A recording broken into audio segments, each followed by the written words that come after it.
Каспи приложениесі арқылы праваны қалай алуға болады? Так, Каспиді ашамыз да, госуслугиді ашамыз.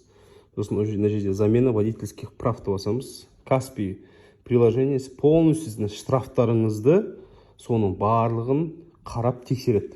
Подать заявку дейміз. И қараңыздар. Каспимен заявканы жіберіп қоясыз. Содан кейін сіз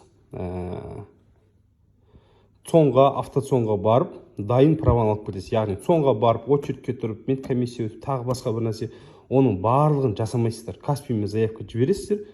Дайын болған кезде ең жақын цоннан барып өздеріңіз алып кетесіздер. Все, міне. Добавьте медицинскую справку 073, заключение врача. Осыларды қоясыз да, продолжить басасыз и болды. Осы видеоны праваламай жүрген таныстарыңызға барына таратыңыз, және міндетті түрде мен парақшама тіркеліңіздер, подписка жасап плюсты қойып. Көп пайдалы ақпараттармен мен сіздермен бөлісемін.